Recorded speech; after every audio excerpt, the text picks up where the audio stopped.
recording. Are you ready? Yeah, Sasha's squeaking a toy, so I'm sorry if you hear squeaking in the background. What's our intro bit today?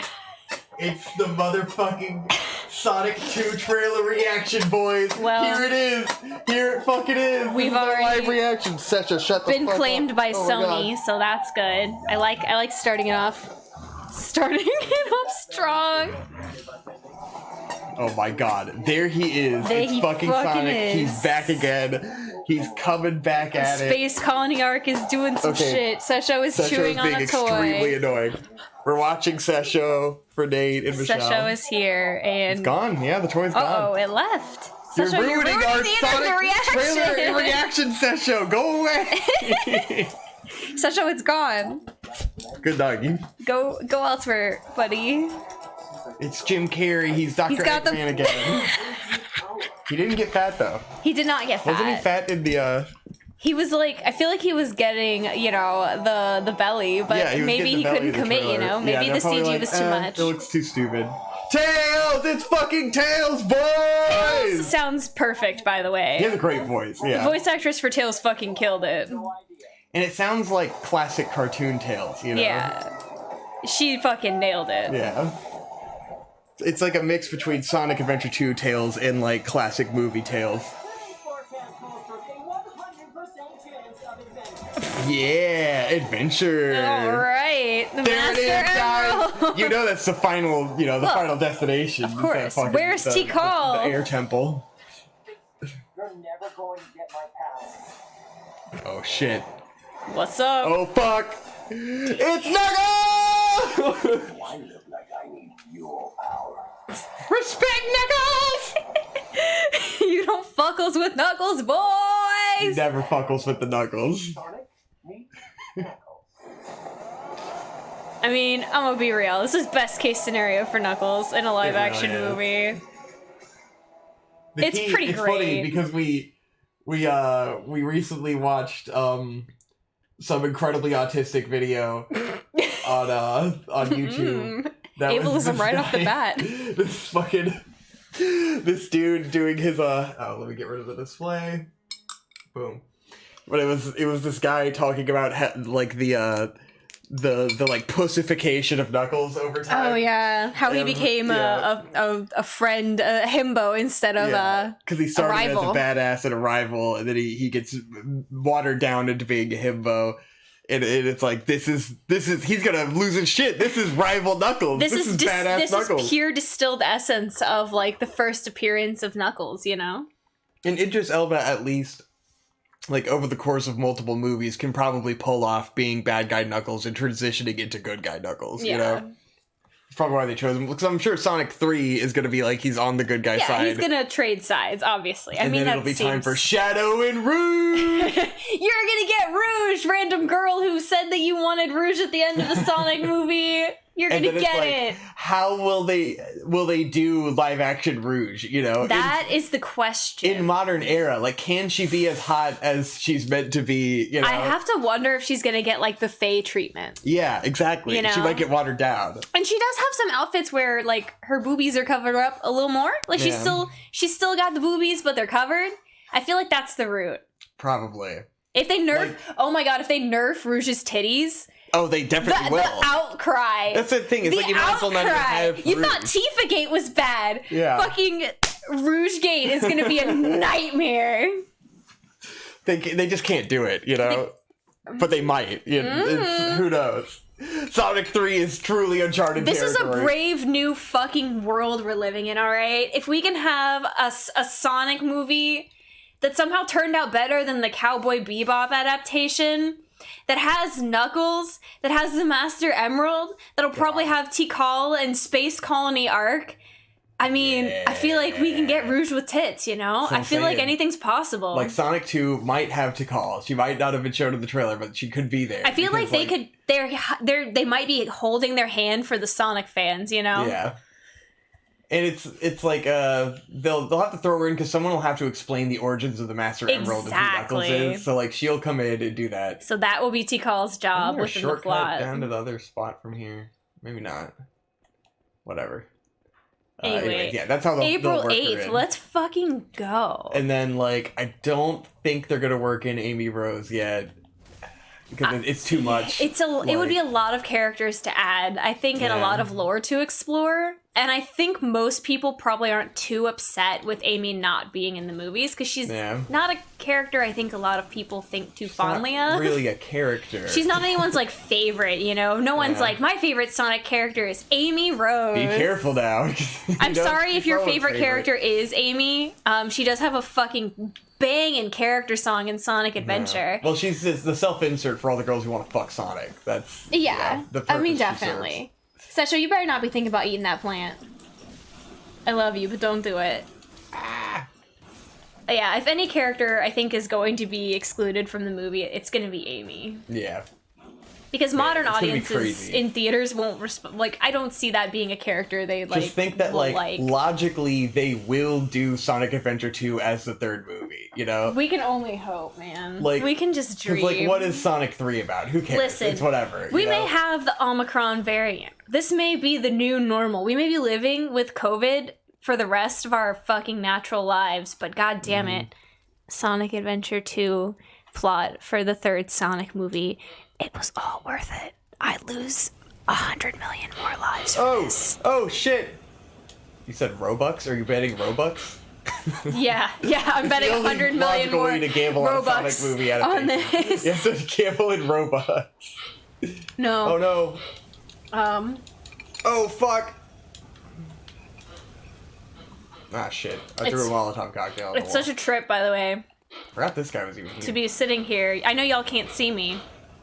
But to be sitting here, I'm looking at the TV, and I keep my instinct in my brain is to go, oh, you need to put on your glasses so you can actually see the detail of what's going on Drop that new, on the screen lore. right now. And my brain goes, oh, put your glasses on. And then I'm like, wait a second.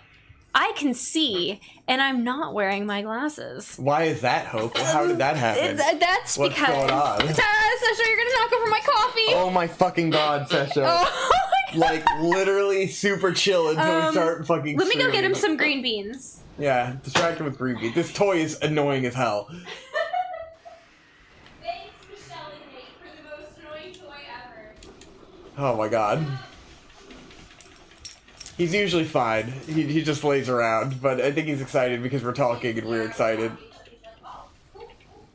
It's usually so boring here at the Vic and Hope house as we lay around and watch boring media. Go eat your green beans. Where's the... I'm gonna put Hedgehog up so he can't, like, come grab him. Yeah. Alright, cool. Wee. Sesho has some green beans. I removed the hedgehog so he can't come in here and squeak it real loud and smash it around and almost knock my coffee over.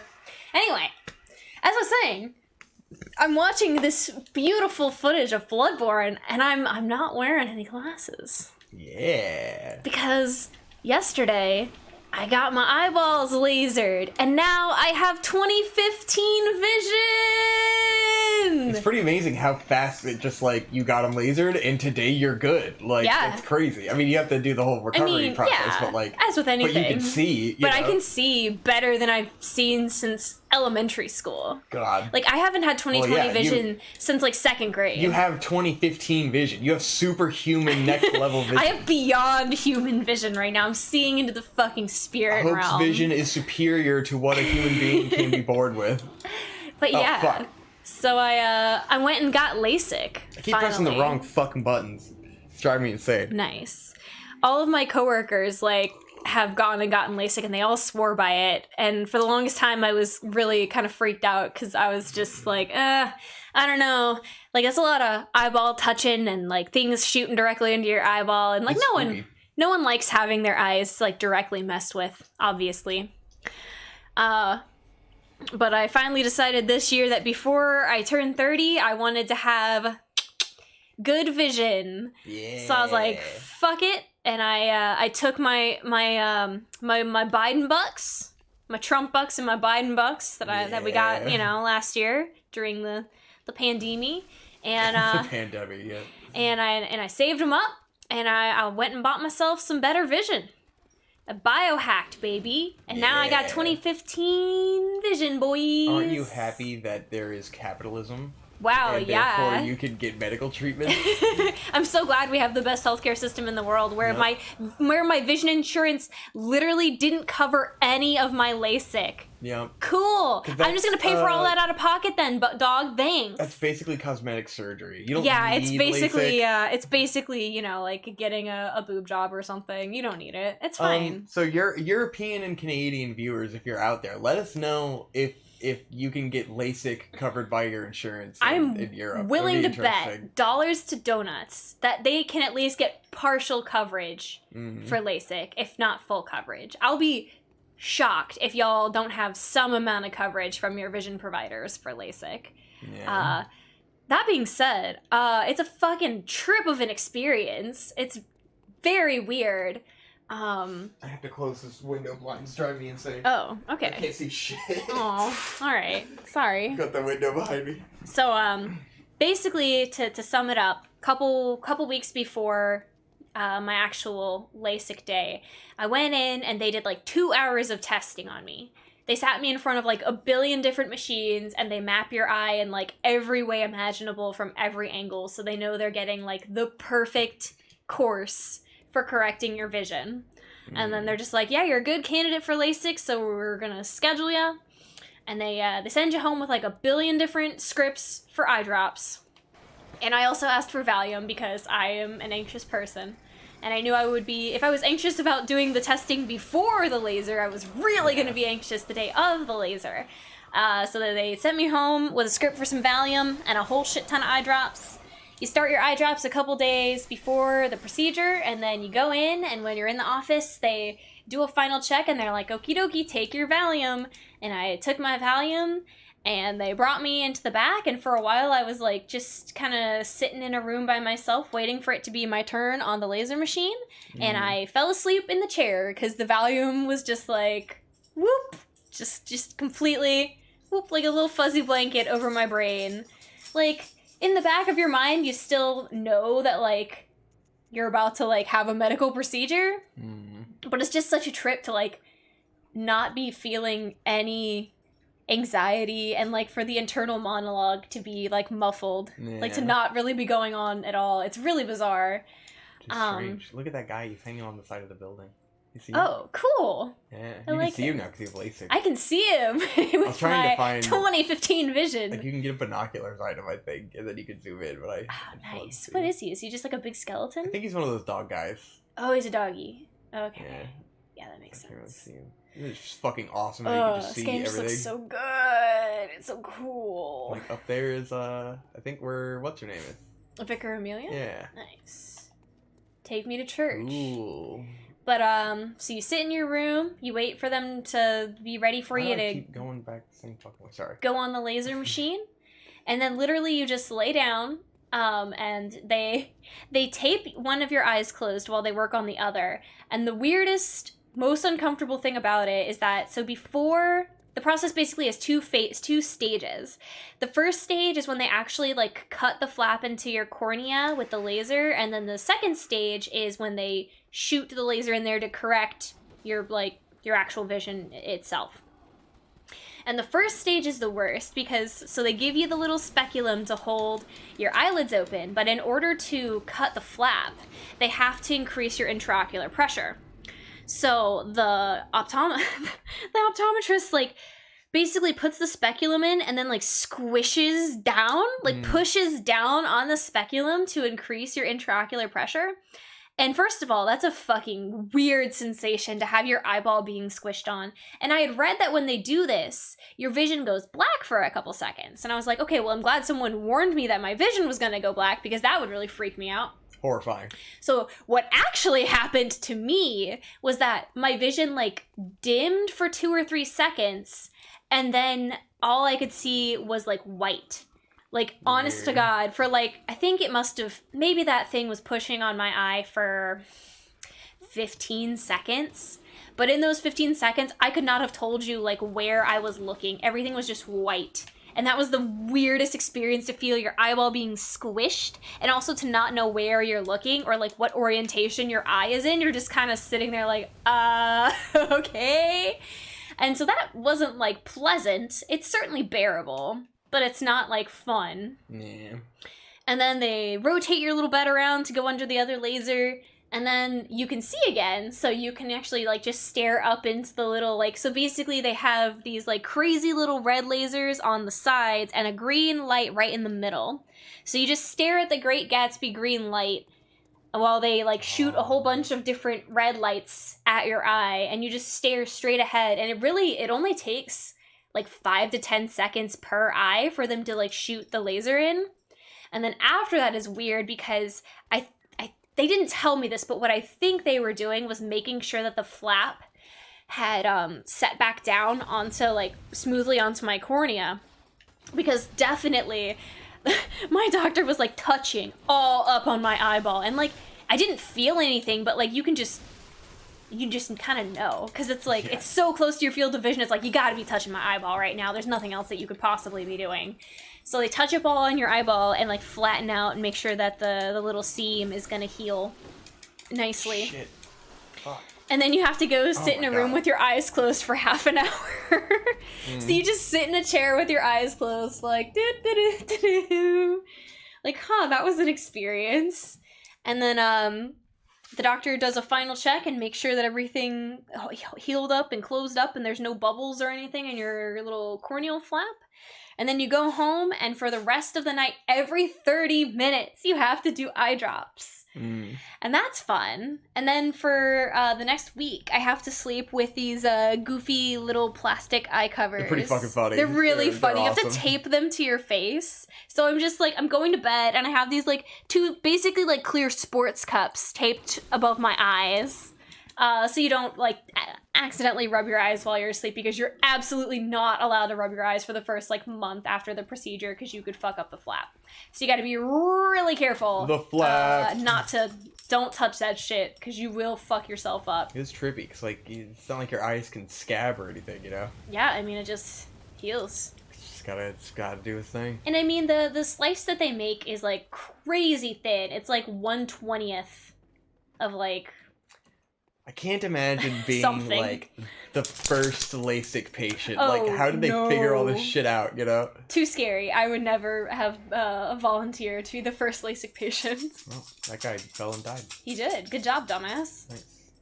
But, yeah, so I went for my post-op check this morning. Yeah. And like, how do they discover, like, how the nuts it must have taken to just be like, because you could test it out on like dead eyeballs, but you wouldn't know that it could heal. I guess they would have done it on an animal. Probably. They probably did it on animals first. Yeah. It's like, how do you figure out that you can just slice open eyeballs and they would heal? You know, like that's fucking nuts.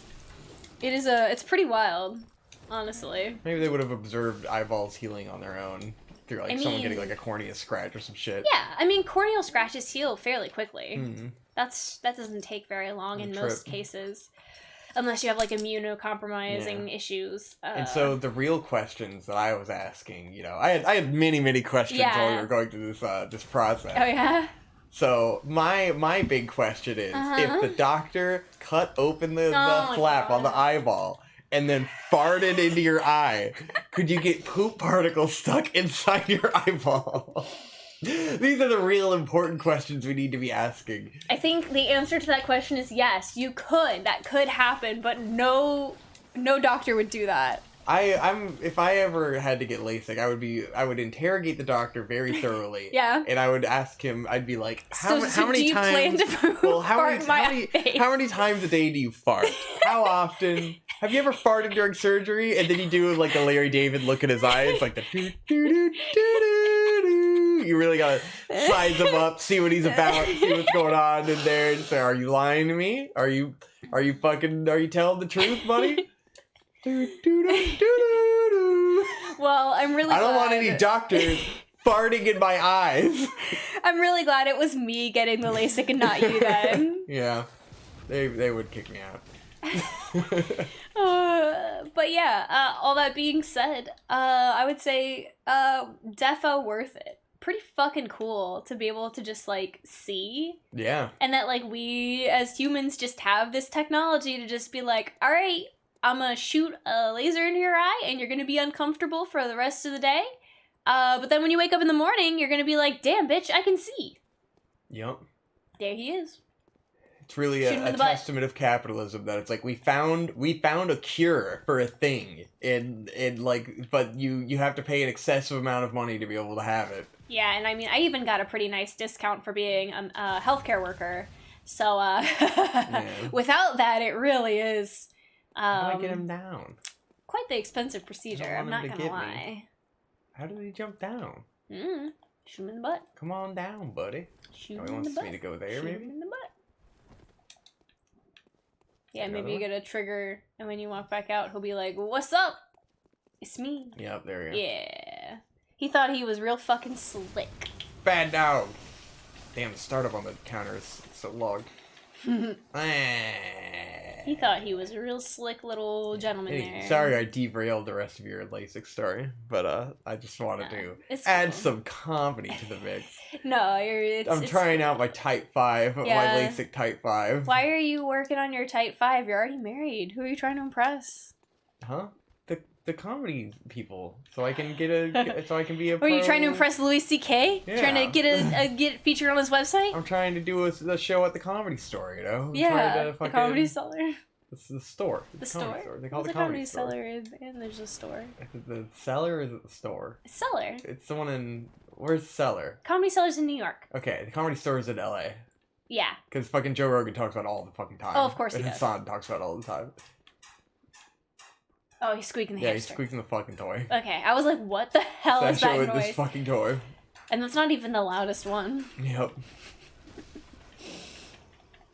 It's But- fine when you're doing anything else. You don't really notice a squeaky toy. It's But only when you're recording a Let's Play. podcast, Oh my it's like, God. oh. Yeah. Huh, he do be squeaking though. I'm gonna become a stand-up comedian now. Mm-hmm. Yeah. Yeah. The only problem is that I have to write jokes, Yeah. and I don't. And if I wrote them down, I couldn't read them. So like, Right. you know, That's the inherent problem with I don't comedy. have the memory of like a professional rap artist who could like memorize all of his songs and stuff. That's the problem is you can't really be a comedian Yeah. if you don't know how to read. I don't really have like the Jay-Z talents, or I think it was Jay-Z who never writes a song down. Oh, there's a few guys who do that. I wouldn't know. Or like they have all their lyrics just memorized in their head. Nicki Minaj. Man, Nicki Minaj. Yeah, I think it was probably Nicki Minaj. Yeah, definitely. Why would I want to go back up here and not be able to come back down? That's dumb. It's a it's a trick. It's not even an item right there. Did I already get it? Wee. Whoop. Nothing's better than Let's Plays where it's been several months between every single episode, so the person playing the game has no fucking idea what's going on anymore. Has to wander around and repeat the same shit. Yeah. Killing it. Yep, it's great. Absolutely slaying. For timeline wise, I think I'll end up putting this one out, you know, before Don't speak. Don't the commit end yourself to of the something you year. can't do. I'm just Yeah. gonna try to get them both out like today or something, just because we have a bunch of time off, Mm-hmm. or that I won't have to worry about it. But Yeah, that's fair. but timeline wise, we just put out the first Bloodborne episode, Wow. which we recorded in September, and I was cringing listening to it. I listened to part of it back, and I'm like going on a whole spiel about fucking Afghanistan, and you're talking about like COVID stuff. And I'm like, oh god, this feels so fucking irrelevant now. Why? This Why is did the we do this? problem. Why do we ever talk about anything topical or political? This is the quandary of talking about topical things, is that you're doomed to sound like an idiot in 2 months. Well, hey, I'm not sure if I made the point, but it should have been pretty obvious that. Does anyone remember all that Afghanistan shit now? Who? Did we bring it up in the podcast and you're like, oh wait, that happened? I totally forgot. Because no one cares! Afghanistan who? People cared for a week to shit on fucking Joe Biden for a decision he didn't even make. Correct. And now they don't give a fuck. No one gives deal a that was fuck about actually Afghanistan brokered again. During the Trump administration. But yeah, it's Byron's fault. It was this big, huge crisis, Not and now that I'm no standing one fucking Byron, remembers. but you know. It's classic. Classic. Not that you need to remember, because it's not like we can do anything about it. There's nothing we can do. Hey, you remember how everyone cared about women's rights in Afghanistan for like 30 minutes? Yep. And then it was like, well. They're like, wait a minute, we don't care about women's rights anywhere. Wait a second. How about we reverse Uno card and we'll just revoke women's rights in the United States by banning abortion? Yeah! That's great. All the radical right people were like, wait a minute, we like all the values of the Taliban. Wait a second. Were we the ISIS, the real friends were the ISISes that we made along the way? Yeah. Maybe we're not so different, you and I. I hate women. You hate women. You're a wizard, Harry. So why are we fighting? Can't wait for Roe versus Wade to be overturned by our fucking dog shit Supreme Court, which should have been abolished decades ago. Yeah. Abolish the Supreme Court? Yes. Fuck it. Abolish the Supreme Court. Why are we letting a bunch of people that we didn't elect have lifetime terms? Yes. I would definitely agree that we need to get rid of the lifetime terms. It's fucking ridiculous. The Supreme Court was literally never meant to have this much power. It's bullshit. And it's such a loophole because like the argument is like, oh, well, you elected the president, and the president elects the Supreme Court justice. That's not how any of this works. It is representative democracy because, like, That's if not you're how a any of this representative that works. elected him, and like, if we gotta, like, if Ginsburg died now and Joe Biden got to put him in there, the argument would be made from the other side. We'd be like, nah, bro, it's representative democracy, bro. Joe Biden gets to put our liberal guy in there, even though he wouldn't. But that's stupid because. As you can tell, the pendulum can so easily swing in the other direction, and then fuck you. This is not helpful to anybody. Why are we electing people for life fucking terms? You don't elect the president for a life term. Yep. You don't elect the congressman for a fucking life term. That's the only place where it's like, you know what? You can just be on this until, like, basically you're actually, like, in the throes of dementia and actively dying. And we'll be fine with that. That's totally fine. You may not be able to drive a car, but you can be on the fucking Supreme Court of the United States. Yeah, makes sense. Why am I That's so great. bad at Bloodborne? I'm not good. I don't know. I don't play Dark Souls games anymore. I just play, like, I simple think games. you've lost your edge. I lost my gamer energy. I'm not a gamer anymore. It's because you don't drink Mountain Dew anymore. I bet if you drank some Dew, you'd be better at Bloodborne. Probably. Give me some Mountain Dew now. It's that. Some gamer fuel. Yeah, I guess I need to play more Dark Souls games. It's been a long time. Dark Souls. I was playing Dark Souls on Switch earlier this year, I think, but I didn't complete it all the way. You're gonna have to play Elden Ring, right? That's not too far away. So you'll be back in Dark Souls in no time. I gotta get my mojo back so I don't give up on Elden Ring because it's too hard. Just like I never beat Sekiro. It's one of those where it's like these games are they're inherently difficult, but they get a lot easier if you've played a lot, and then it becomes easy.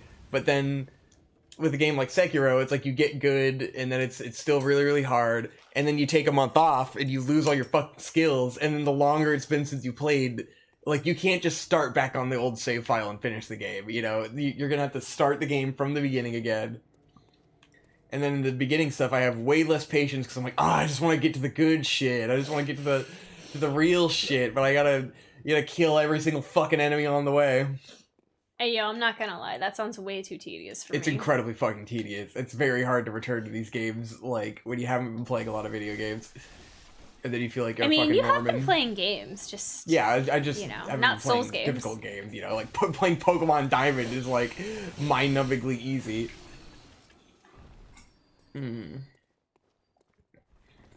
Twitch, it was the first one in a long time where I finished the Pokemon League in Pokemon Brilliant Diamond, and then I just stopped. Like, there's a bunch of endgame content you can engage with, and I was just like, I don't want to do this. I just stopped, and I uninstalled it. Oh, God. Because I needed space to play other games, and I was like, fuck it. It is a Pokemon game, so... Yeah. It's just, like, it's not the best Pokemon game, and it's, like... With easy Pokemon games, it's, like... I'm basically playing 20 hours of a game to get to 5 interesting Pokemon battles at the end. That is the Elite Four. And then there's probably better stuff if you did, like, Battle Tower or whatever the fuck after the fact. But now it's like, but I'm burned out, Yeah. I don't want to grind at all ever. You know, it was good. If you're a little kid, it's probably like fucking amazing. If you're a dumb baby. Yeah, if you're a dumb baby. Just wasn't super feeling it, you know. And I played Loop Hero, and that was alright. Beat that. That was okay. What were we talking about? Lasering. Suck at Bloodborne, lasering, yeah. Yeah. Oh yeah, and then we started talking about politics. Yeah. She's like, alright, politics, here we go. Speaking of politics, Yeah. do you think they'll let me say the C word on YouTube.com? You mean cracker? Victor! Fuck off, I'm gonna say cracker. No, you can say cracker on YouTube. They haven't banned people on YouTube. demonetized. Well, we don't get monetized anyway. Well, you're right We about played that. the entire Sonic 2 trailer at the start of the episode. That's true.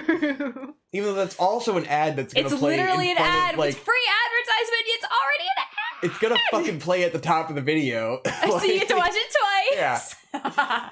It's played at the Excellent. top I of love it. every video we watch on YouTube now because we keep watching the trailer.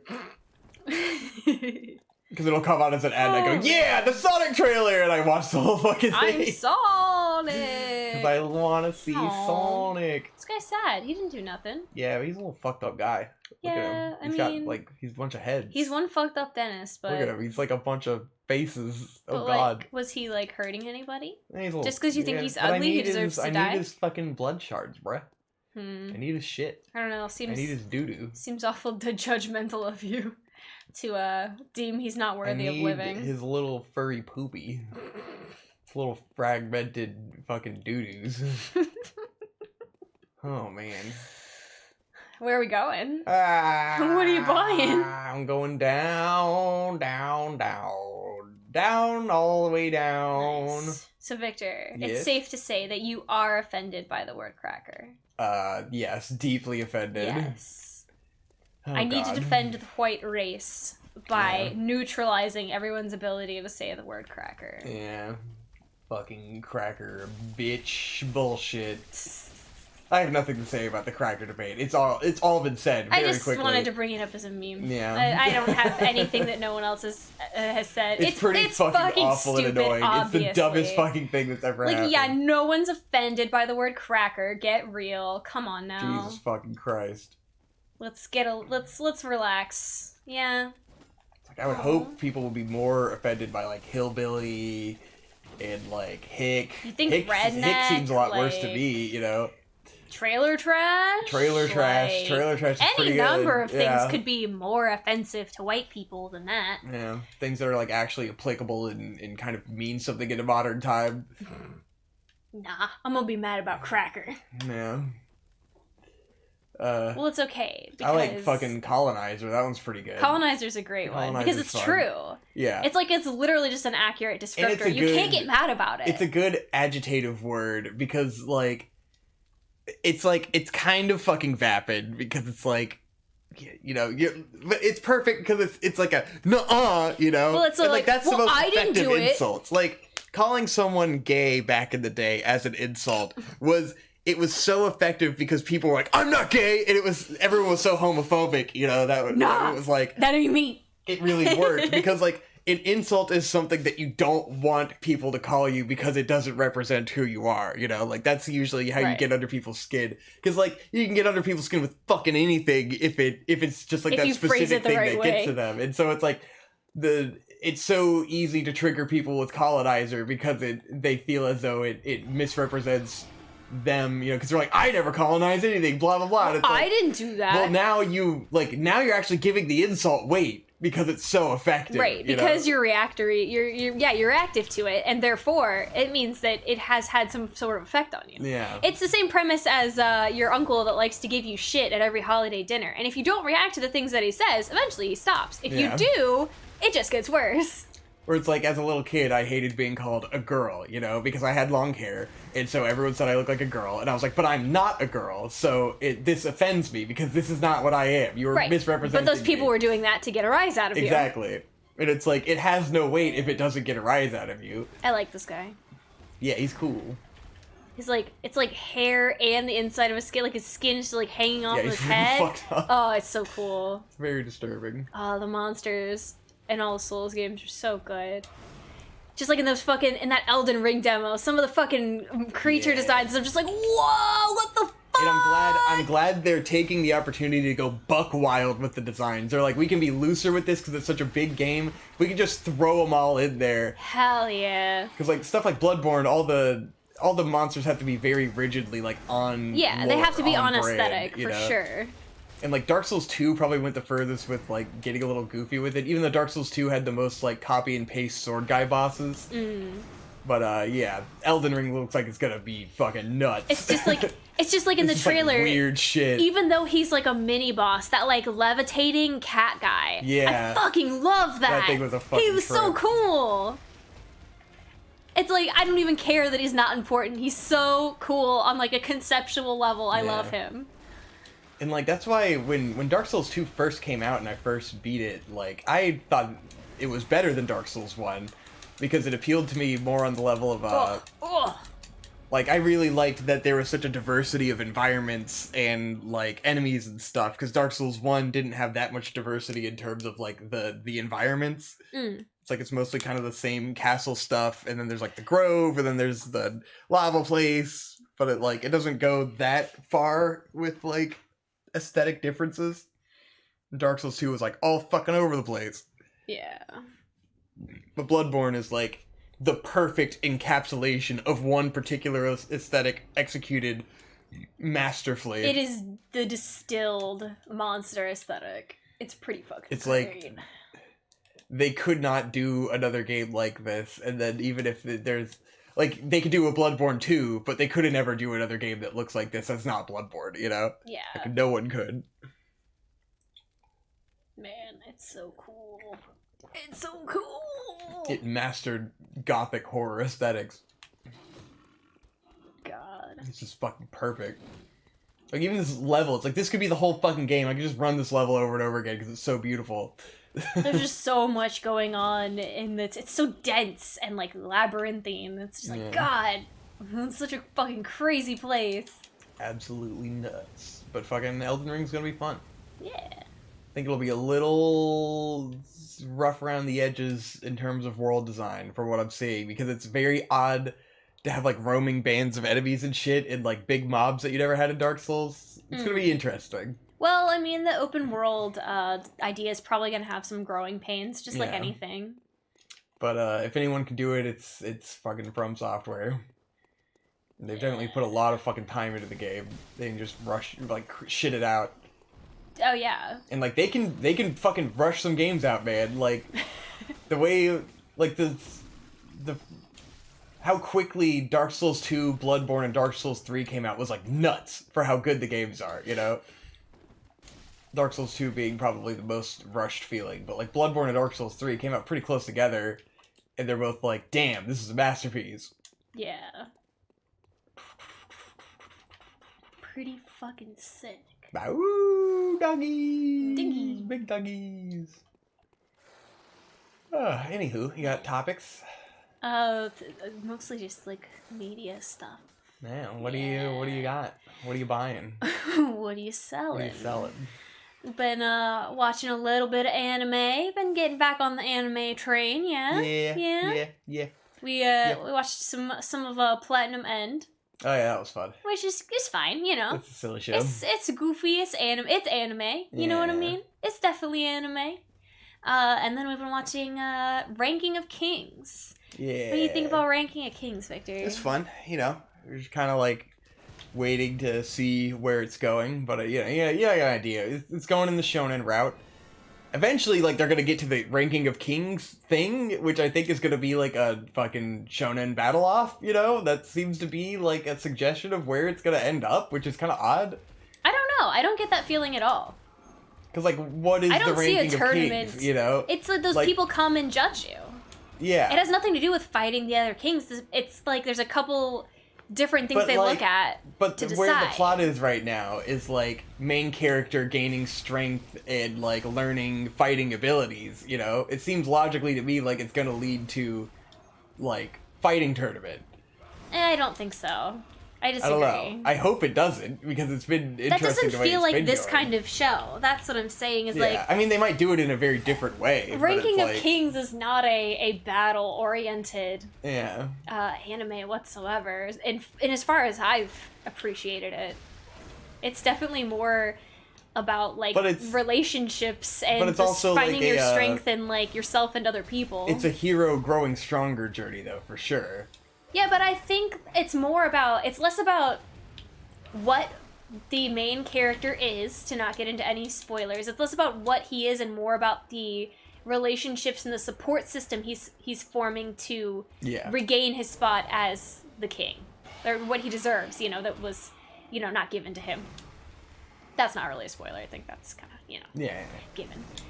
Anyway, Also- I'm interested to see where it goes. It's extremely adorable and very comfy to watch, and I Yeah. highly recommend it. It's got that like comfy, adorable, but also like dark and depressing. Sometimes stuff happens and you're like, oh. But it's got that great plot and characters where you're just like, damn, it's characters such a are good, so well-realized charming. world with such interesting character interactions that they feel like, you really get a comprehensive look at everyone, where it's Yeah. like it introduces a guy and then like episodes later it'll go into his backstory. Even after a guy's already dead, it'll start like going into his backstory. You're like, oh man, yeah. Everyone has like nuance to them. Even people who, at first glance, you'd say, oh, well, they're an antagonist, they're a bad guy. And then you learn more about, their past interactions and what they've gone through, and you're like, oh, well, they're not really a bad guy. It's just kind of in this situation they've been antagonistic to the character you're rooting for. Yeah. Or like they were put in a position where they didn't have a choice. you Right. know? A lot of these characters, yeah, they're put in places where it's like, well, they really don't have an option. Kind of the nature of the system that was going on at the time. Anyway, highly recommend Ranking of Kings. We still need to watch Heike Monogatari. It's on the list. I know that we need to watch it. But Ranking of Kings has been my favorite thing this season thus far. Yeah, it's Pretty great. We haven't been watching Probably, that much, so it's hard to, Who knows if there's something we'd like more, but I don't think so. Yeah. Heike Monogatari seems like the only Hey, I other got thing. him! Nice. Damn, that was only like the second or third try, right? Second Nice. try. Yeah, it was second try. Hell yeah, got him. Seems like the only other thing that I would And I probably have somehow an at some interest point in. unequipped my gun, and I still Lord. literally, guys, I'm not joking. I think Nice. I've been playing too many video games, and I it's think starting you're, to fuck you're with my getting the gamer brain. controls, Yeah, because I'm mixed. literally like I've been playing so many different games with so many different control schemes that like mid battle I forgot what the controls were, and so I kind of floundered around for a second. Was like, "What's dodge?" And I hit X. I'm like, "That's not dodge. It's definitely circle." And then I was like, "Attack." R1. Why am I like it's? I'm used to, like brain, like controller is part of brain. Controls are part of brain. You just go, and I'm getting very confused on like the interface between my brain and the controller. You're learning what it feels like to be me. Yeah, but I guess that always happened with Breath of the Wild when we would get back in. It just takes me a minute to readjust. 'Cause I just play so many different types of games. I Yeah. play so much Switch. Oh my god. Been watching some American cartoons as well. Cartoons? What did we watch? We watched Dogs in Space. Oh yeah, that was pretty good. That was So, surprising, like shockingly good. Dogs in Space is on Netflix. It has very much the appearance of a baby cartoon for babies. In a little bit, it kind of is a baby cartoon for babies. Yeah, but it's a But classic, also, like it's almost like you know, good. it's like Adventure Time, where it's like it's a baby cartoon in a sense, but also like everyone can appreciate it, and like they I don't think it touches on a lot of the deeper things Adventure Time Yeah, touches on, but just in it's- terms of it's, being you a know, good cartoon, and like you can tell like from a kids show perspective, the aesthetics were made for children first. And then Yeah. they went on to, like... What am I doing? Blood Gem Fortification? What does this do? I don't remember. How? Oh, I, like, put a thing on How do there? I play Oh, Bloodborne? that's nice. I forgot there were fucking gemstones. It's just like how remember that one time we played through all of Splatoon and you never upgraded anything? Can I put 2 on? Oh Nice. my god, and you didn't realize until the final boss that we hadn't upgraded Yeah. any of the weapons the entire time. Jesus Christ. We're good at games, guys. rot. This is a Let's Play channel for sure. Mm, Anyway, dogs in space. yeah, but it's just like they prioritized making a good cartoon, you know? And Definitely. that's where the best of them come from. Yeah, let's go to the Chalice Dungeon. Oh, all right. But that being said, there's also plenty of humorous moments for the adults who may be watching, and also funny is the fact that both Jerry and Beth's voice actors from Rick and Morty Yeah. are in this show, Mm. and the character that Jerry's voice actor plays is basically just like a dog universe Jerry if he realized his full potential as like a shyster. It's Yeah. pretty good. It was great. He was a good character. Surprisingly. It really was quite entertaining. The characters all turn out to be surprisingly not obnoxious, which is Yeah. where you expect it to go, just from like the Definitely. trailer and stuff. You get the trailer gives you the vibe that these could be very like one note obnoxious characters, but they grow on you, honestly. Very comfy show. Very feel good. Yeah, very pleasant. If you're maybe needing a little cheering up this holiday season, do recommend Dogs in If you Space. just want to watch something that just isn't high effort, it's just good. It's just casual, good fun. It's that mac and cheese, you know? You're like, you know what? I'm Yeah. not like getting that much out of this, but it feels good. And sometimes you just need to have a little bit of happiness in your life. Yeah. And I was invested in the plot by the end, you know? I like where it's going, I like the world building, and I like the logic of it, even though I disagree with the conclusions that the characters come Yeah. to, because it suffers from kid show optimism, Mhm. where it's like, man, if this plot went in the other darker direction, it would have been like, dude, fucking sick, dude. So, for no spoilers, basic premise, Dogs in Space. I mean, might as well spoil it, who cares? There's I not just even wanna that talk much about the to like. interesting ideas. You don't need to get Well, I gotta too, talk about the too ending to deep talk into about, it. you know. No, you can just what give a upset me. basic description of the plot. Okay. Okay. So the premise of Dogs in Space is that in the future, humans have wrecked Earth. I mean, that's not too hard to believe, right? We're basically already almost there, but so they have developed a way to like evolve dogs so that they can speak and they have cognition and they also have like thumbs and can like actually stand up and grab things. And then they send these dogs off into space to find a new hospitable planet for humans to live on. And like the central kind of what's the word that I'm looking for? Government? What? No. I got lost. Like the main the main problem in the show is the dogs kind of going back and forth on The overarching conflict. yes, the conflict. Yes. There you go. Thank you. That word was evading my brain. The conflict of the show overall is the dogs kind of going back and forth on if the humans really deserve their loyalty and them hunting a new Yeah. planet down for them to probably also destroy or to kick off the inhabitants who are currently living on that planet so that Yeah. humans can be number one because we refuse to be anything else. Yeah.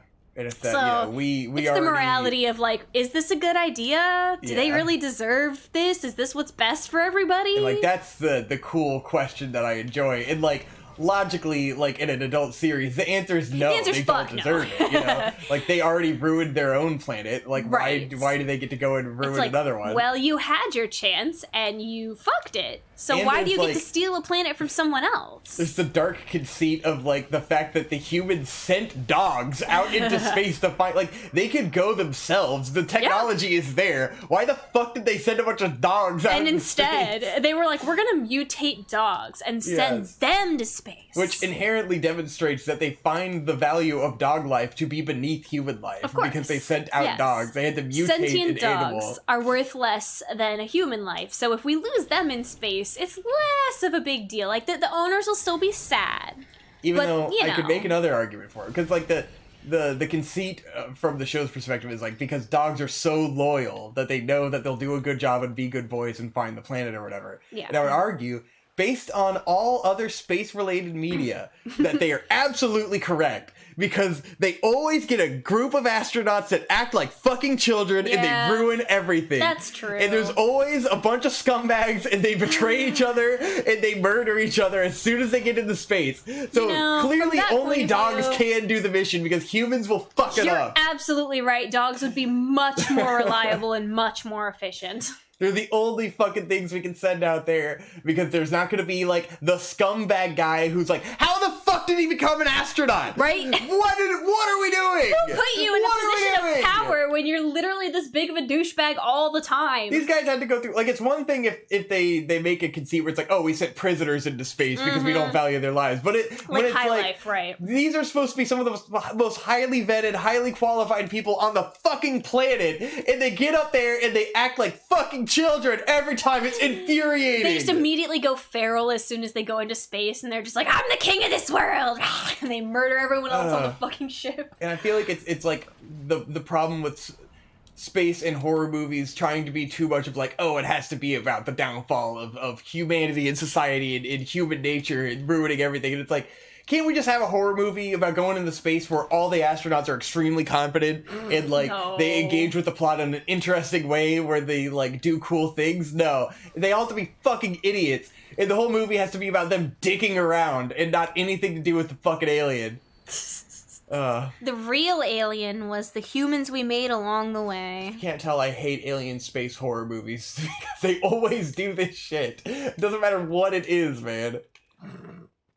Yeah, I mean, I get it. You need to have some internal conflicts, you know, amongst your crew members to keep things interesting. Because if the only threat is external, it's not as fun, blah, blah, blah. But it has been a bit overdone at this point in media, I think. It's so fucking overdone. We get it. Humans innately bad, we know. And it's like you gotta give me the right context for it to make sense. It's gotta be like the Space Force. It's got like the military. Like that makes sense. It's whoever is picked to be up there, you know? Yes. Like, but at not least when you're like, talking the military, you get why the cutthroat asshole is there because that's how the military is. Like, yeah, okay. Or if it's so fine. far in the future that it's just like, yeah, this is just like normal space travel shit, and like they're like sailors at this point, but not when it's like, this is the vessel. This is the one, humanity's last hope, and we filled it with a bunch of morons and assholes. Yeah. Cruel. Anyways, Dogs in Space, very good. Space, definitely. Yeah, go check it out. It's only Pretty 10 cool. episodes. It won't take too much of your time. It's super comfy. It's fun for the whole family. So if you're hanging out with the younger cousins, siblings, Chitlins. whatever this Christmas, If you're hanging out with the Chuttons, throw it on and be like, hey yo, check it out. Think about the existential horrors of humanity slowly destroying this planet with us not having anywhere else to go. yeah. Get them started on the fucking progressive path, young boys. Yeah. Instill the fear of humanity consuming itself like a Ouroboros. Dog shit lib cucked cartoons. Speaking of dog shit lib cucked cartoons. Oh no! What else did we watch? Centaur World Season 2! Oh, yep. The gayest cartoon maybe in history? I'm not sure. Yeah, I would say like if you're into cartoons, absolutely watch Centaur World. It's solid. I'm sorry, that was a very negative transition, and that wasn't intentional. I like Centaur World. I like Centaur World a lot. No, I'm gonna rope back around into talking about the gay aspect of it because I think it is like interesting to talk about. But yeah, overall, like great cartoon. Definitely watch it. It has its highs and lows. It definitely gets very obnoxious at points. It does not have the most highbrow sense of humor, which can be fine in moderation. But what's great about it is that it's open and shut. Like it was brief. It knew when to pull out. You know, 2 seasons was the perfect length for a show like Centaur World. We really don't need any more Centaur World than that. It's just perfect. Wraps up the story in a nice tight little bow, and you're like, all right, that was good. That was a nice feel good cartoon. I enjoyed watching it, and it didn't become obnoxiously long and drawn out and lose the point. Yeah, and man, Season 2 of Centaur World really leans into the zany aspect of the show. Yeah. Wow. Zany as fuck. It's weird because Season 1 starts out very zany, and then it becomes more grounded over time. It's super zany throughout, but like it blasts you with it at first to like to make you feel in the space of the character, because the main character is because you're supposed to feel as off kilter as Horse feels. But then it's like it gradually starts making you care about the characters, and it introduces all the stuff, and you're like, all right, cool. Now I'm in the world. You grow along with the main character as you start to understand the Centaur world. It's a great parallel with the viewer. And then I think for season 2, their mentality going into it was like the main character is now supposed to be like fully acclimated and a part of the Centaur world. So it should be unhinged because everyone is crazy now, you know?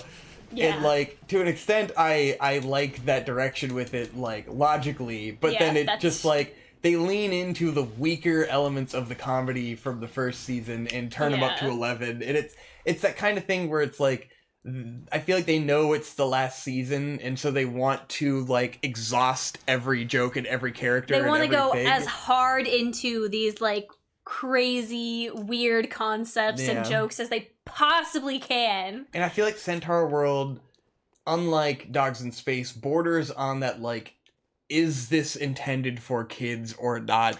There's definitely points where you're like, it really, so there's this awful, like, the worst joke in the whole second season, that there's these bird people, and, like, there's a funny thing where, like, they're supposed to be, like, watching the rest of the world like it's a TV show and reacting to it, and then they have some awful stupid jokes about, like, it being YouTubers and stuff, and, it's like that was fandom, kind of super Twitter, annoying, blah blah blah, you know. it's super, like, metatextual shit, and it's like, okay, you just want to do a nod to the fandom, like, but it's not done as eloquently as, like, even My Little Pony has done it, you know? It's done as a critique of fandom, which is valid, but it's, like, so blunt and so just, like, there's no nuance to it. It's no just, subtlety at it all. Smacks you in the head, and you're like, no, I get it.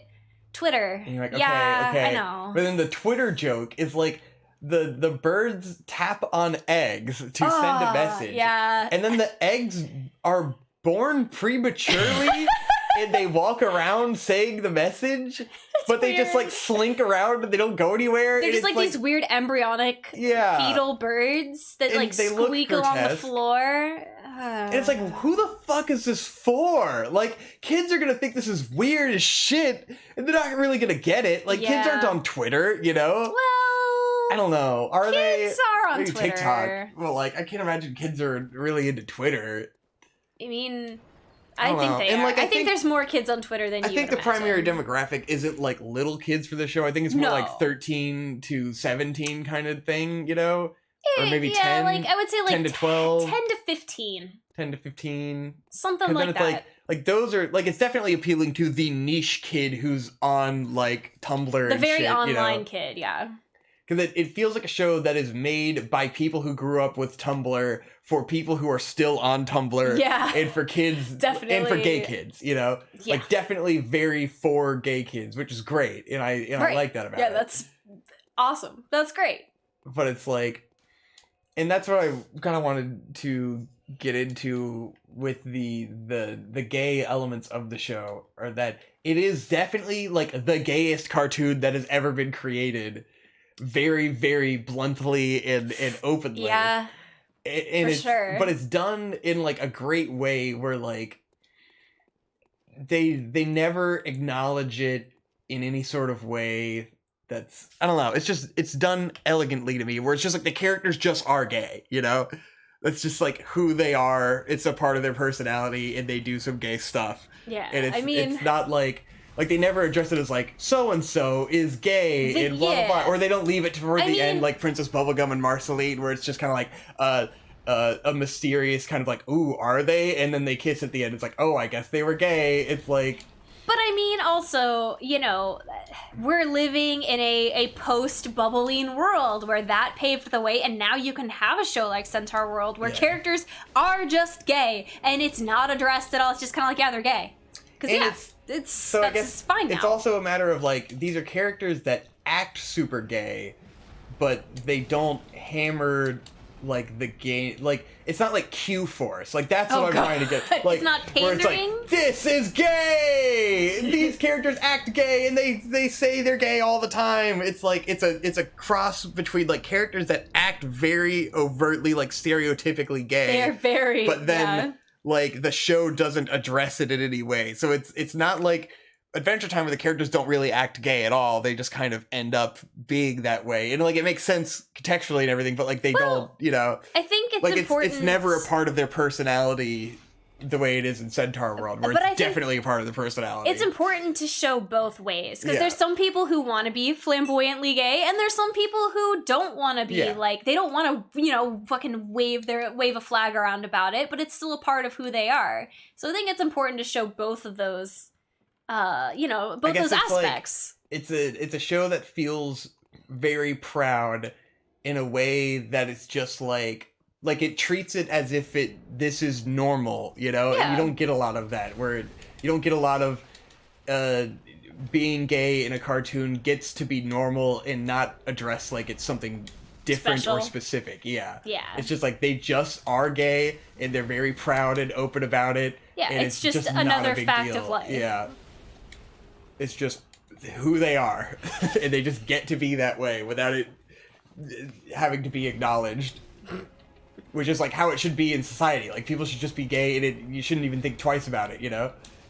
Which I think for, some places that's how it is. Like Yeah. I feel like colleges have become that way. It's just like I feel like there's a you lot do of theater in college and it's just like, yeah, everyone's gay. Like what I mean, there's a lot of this is weird. subcultures now where that's, very, very normal. Yeah. Now, I mean, in society as a whole, I don't know that that's necessarily true everywhere, but, we're getting there. We're making progress.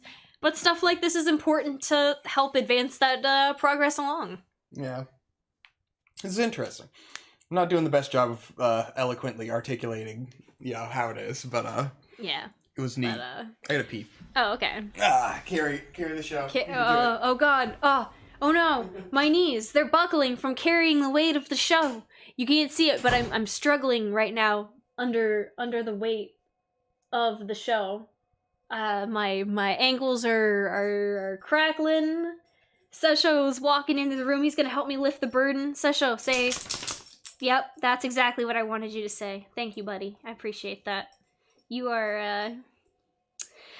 a real asset to the Vic and Hope channel. I do appreciate that about you. You do help us make some premium content.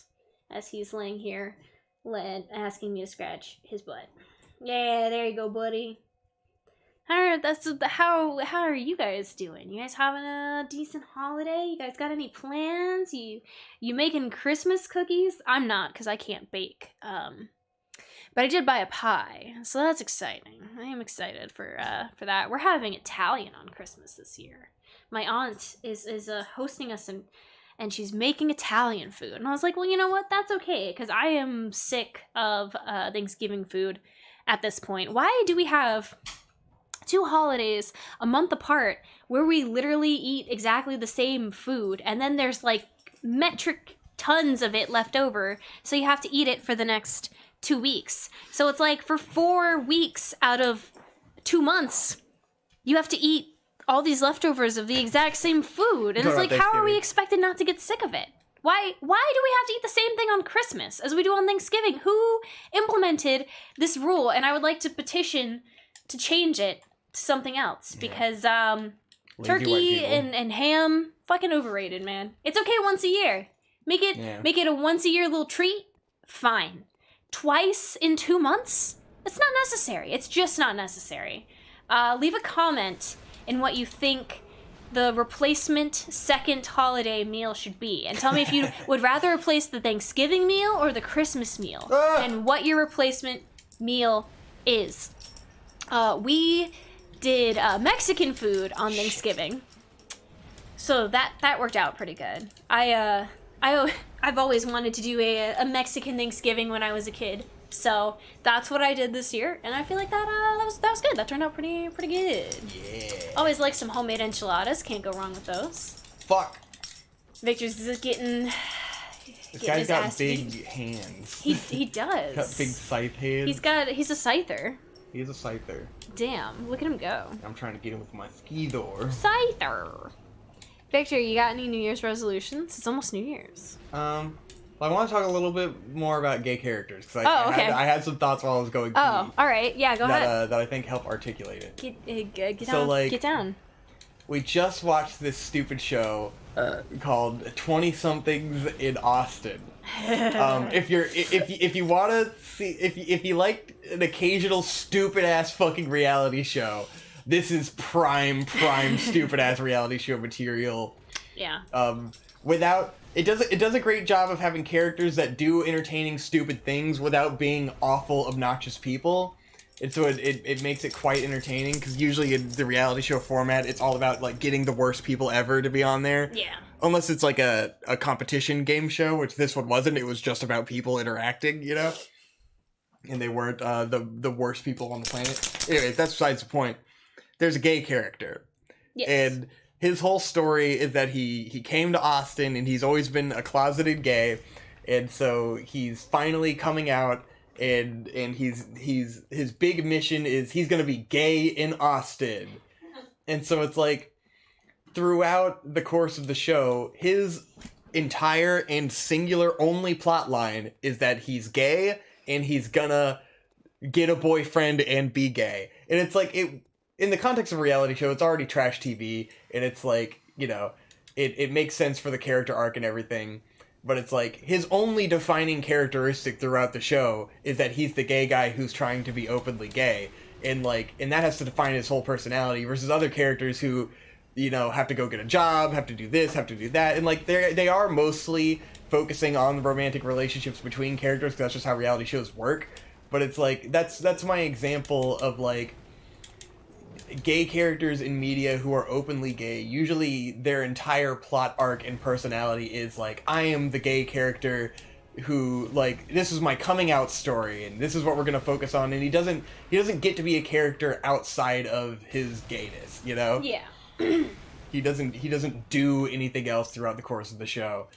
And so in Centaur World, they have openly gay characters who, it's like, the zebra guy is a character who's like, you know, you understand his personality and sort of his backstory and his goals, and they have nothing to do with the fact that he's gay. It's not important to, like, his involvement in the plot in any way. Now, you know? he is flamboyantly gay Yeah. at all times. But that's just his personality. But that's you know? who he is. It doesn't have It has anything nothing to do with anything the plot else. line. And they even do, like, they have that episode where it shows that, like, he is, like, very good at understanding people and then, like, corralling them into a purpose. Yeah. Like, that is one of his strong suits as a character. He corrals the bird tours into helping with their cause by, like, basically seeing what makes them tick, seeing how to, like, manipulate what they want, and then using that to their advantage. So he's clearly intelligent, and he can read people, and he knows how to, like, kind of maneuver a situation into their favor. So he's not just, like, big dumb gay. Yeah. And it's always a struggle with minority characters in media to have them written to where it's like that aspect of his character is acknowledged and present, and like, it's not like doesn't act anything like openly gay at all, and then it's just like, oh yeah, I'm gay, and then it has nothing to do with it. And it's not also the entirety of his personality, where it's like, you know, his entire plot arc is getting a boyfriend or anything. Right. Yeah. Anywho, that's my rant about that. We can move on now. Hopefully I made some sense. Nice. Very good. Uh-huh. Yeah. Centaur World, Season 2. It's good. Yay! It's What were you about to move on to? You started bringing up. Oh, New Year's resolutions. What's your New Year's resolution? To be gay and do crime. God damn it, I ate the beast blood pellet, and it wore off by the time I got into the fucking boss door. Uh-oh. Oopsie. Oh wait, okay, it came back. Shit, fuck, but I died. God damn it, that's my last pellet. Alright, I gotta get better at Bloodborne. Now I don't even have all the souls I was collecting. Don't even think about it. Anywho, what was your New Year's resolution? I died, I didn't hear you. I said be gay and do crime. I mean, that's every New Year's resolution. Yeah. Doesn't make it less true. Yeah. I think this year, you know, like, current year, I, like, you know, one of my resolutions, I mean, it's always, you know, love, hope forever. That's resolution number 1. Resolution number 2 was make a certain amount of money, and I think I made that certain amount of money. So I think I don't care about money anymore. And so, hopefully next year will be consistent. But that won't be my primary focus. I think my primary focus needs to becoming healthy and fixing whatever the fuck is wrong with my body.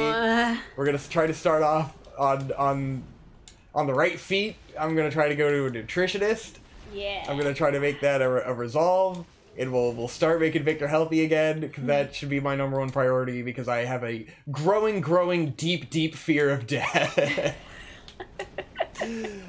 Which is a miracle, because, I've always been suicide boy, and I've definitely come full circle into deeply valuing my life, because I'm happy now with hope. Yeah. And so I need to stay with hope as long as humanly possible, because, I don't believe in God and an afterlife, and so when you've realized this fundamental truth, you realize I really gotta appreciate the life I have, because there's nothing afterwards. You're gonna die in the ground, and you're gonna cease to be, and that is fucking terrifying. Victor's been real existential recently. I've been very existential on thoughts on aging and death, and wanting to make the most out of the rest of life, because we're a third of the way, and it becomes increasingly difficult to live longer. Your percentage likelihood that you will die increases exponentially every year. That you'll get a horrible terminal illness and pass before your 90 years of age that I'm hoping for, without mental deterioration. And everything gets faster as you go, So Yeah, it's certainly. technically we could be a third of the way, but it's gonna feel even less. So it's we could consciously already be halfway or even more than halfway in terms of your perception of how long your life is, And that's spooky. I don't want that. I want to keep going. I want more. I want more time. I don't like aging. Oh. Did he fart? Yeah. Oh, How do God. you not smell that? I think oh yeah, okay. Oh, god damn it. You really derailed me, Hey, Sesho. woo. You really ripping ass Oh my in here, huh? god, Sesho! That is truly horrific. Maybe it's the green beans. Maybe you can stop giving him green beans. There's no way green beans are giving him that that's much a spicy farts. doggy fart, man. It's probably because he ate that whole container of treats Oh, yesterday. Sesho has been a main character this episode. Oh god, it is stanky. It's so bad. Well, at least he helped me beat the boss. Nice. Good job, Sesho. I'm proud of you. Can I open a window or something? Jesus Christ, I mean, go for it, dude. Oh my god. If I didn't already have eye drops in my eyes, I think they'd be watering. From his fart? Yeah. Oh my god. God, that was Sesho, you were a stinky little bitch. that was a fucking bomb, dude. You fucking roots He around. absolutely just Dresden bombed us. Mm. Thanks, Fucking Sesho. bombs You over stinky. Baghdad. Oh my god. I guess my New Year's resolution is to read more books than I did this year, and also perfect my money saving scheme for my grand master plan. Ooh. What's the Grand Master Plan? You know what the grand master plan is. Go hit your pad. You know what the grand master plan is that we don't talk Yeah, we about. can't talk about the Grand Master Plan. The secret grand master plan, the long-term plan. The long-term plan. That's The right. Uplift Mofo Party Plan. A plan based on a band based on a plan. Yeah, that one. You know the Uplift Mofo Party Plan? I have no idea what you're talking It's about. the Red Hot Chili Peppers song. Oh, okay. Well, there we go. Starts going, Uplift Mofo Party Plan. A plan based on a band based on a plan. Nirvana, the band, the show, the plan? Yeah. Oh, okay. That sounds good. Oh, man. And then the new season of How To with John Wilkinson is on HBO. Oh, yeah, that's We're getting pretty new good. episodes every week. Man, I love that show. The only problem with fucking... I hate weekly episode releases sometimes because I'm just I just want to watch it. I just want to know. wait. And I let really it want to sit happen down and just then- fucking blast through it. It's so good. Yeah. I love that show. Definitely watch that man. show if you have HBO Max. It's so good. Very, very good. Which has been nice, because I feel like this season of Curb Your Enthusiasm has been pretty... It's been pretty trashed here. It's probably the worst season, for sure. It's been kind of absolute garbage. It needs to end. I mean, it's Larry had David's its gotten too moments, old, but yeah. most of the time I'm like, yeah, I guess. It's just like too much of the same, and you know, it's always been that way, but like at a certain point, they're just not creative anymore with a lot of the stuff, and it's like they're structuring a whole episode around like one or two flimsy jokes, and then like a bunch, you know. It's like it's one thing if it all wraps together brilliantly, which sometimes it does. But when your structure's built around like weaker material, it's just like not gonna. It doesn't hold up. I don't know. It'll probably wrap up in a nice way in the end of the season, but it's like versus like the conceit of the season is that he's doing the Young Larry show, and it's like he's done this conceit before with the Seinfeld reunion and like with the restaurant one, and like those seasons just like circle around the theme so much better. And go so many more interesting places where it's like he just doesn't have enough to do with like the overarching plot of the season. I don't know. Yeah. I can sit here and fucking really break down Curb Your Enthusiasm because I've watched every episode many times. Well, and it's like you said, every episode always revolves around going to a doctor. Yeah. Because like he's every old. episode of the season. Like he's always had that as like a central, you know, gimmick. But the way he's been doing it this season is just like, oh my god. It's like every episode. And it's always the same, like, conceit. Yeah. Like, I get it. There's so many different jokes he could make about going to the doctor and so many different scenarios he could concoct. But, like, when you do it back to back like that, it's just like, oh my god. Like, we're really running low on different scenarios for Larry David to be interacting with. But yeah, How To with John Wilkinson, pretty great. Yeah. I enjoy it quite a bit. Fucking Netflix with the cartoons has just been on a roll. Yeah, Netflix has We watched some other stuff. Centaur World, Dogs in Space. Yeah. What was the other We're cartoons? watching Midnight Mass right now. Yeah, that's not a cartoon. It is not a cartoon. Yeah. I agree. We can wait till we're done with that to talk about it, probably. We only got 2 episodes left, so, you know. There's a He-Man thing. That's alright. If you're into, like, dumb fantasy, self-serious bullshit with some Sakuga peppered in. I'm pretty... Oh, fuck! Agretzko! Yeah, Agretzko. Yeah. Which So we kind of wanted to do its own video 4, for, we're never but, gonna do that. Yeah, we're just not gonna... We're out of the... Let's be out of honest. the mojo. It is my fault. It's absolutely my fault. I don't want to watch it again. That's the problem. It's just... It passed by so fast. We watched it so We late. fucking booked through it all in one night. Because it was so good, and I needed to know what happened. Can I say something controversial? Uh-huh. Okay. You're gonna be mad at me. Oh, yeah? Yeah. What's up? So I've been thinking about it, Uh-huh. and I have to say, after some pondering, gotta say, Tadano's best boy. The rich guy? Yeah. I mean, I think that's obvious. Like, that's kind of the... I don't think that's probably the general consensus. I think it is. I don't think so. I think it is. I think people love a fail boy. So Haida. I think people, especially after this season, are really going to dislike Haida. I don't know. I think I'd be really curious to know. He delves too far from failboy into, like, self-destructive, pathetic, you know? Maybe. Where, like, I don't know, I think man. I'm I the spent limit many on years on failboys. Tumblr.com. Yeah. I've seen some Maybe, shit. 'cause, like, yeah, there's a little... It's just he didn't end up with enough of a sympathetic motivation in the end, but, like... Yeah, obviously fucking Elon Musk boy is, you know, like, he's perfect. He just wasn't right for Retsuko, you know? Right. Definitely. But she's also self-destructive. Yes, she absolutely, if she were as good of a person as he is, he would have been the perfect guy, but she's not. Yeah, which is fine, you know? That doesn't make any of them bad characters. And logically... But, like, man, when you sit him next to Haida and you're just like... Whoo! All right, you made a choice, didn't you, Retsuko? Yeah, you made a choice. You know, some people make the wrong decision. Yeah, boy, you, Which is kind of an interesting conflict with Retsuko's character arc versus Haida, is that Haida's so immature and that she's starting to mature at a faster rate than he can mature. So it's like, logically, like, she could end up, like, back with the other guy now that she is emotionally matured enough to be with him because he's more mature, you know? Yeah.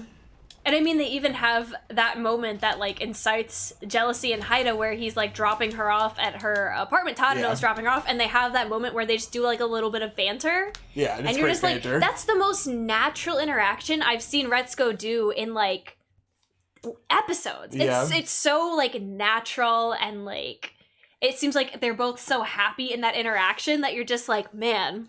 But maybe it was that way because they were just friends. Maybe. You know? I mean, it's so possible. Let her kind of get there.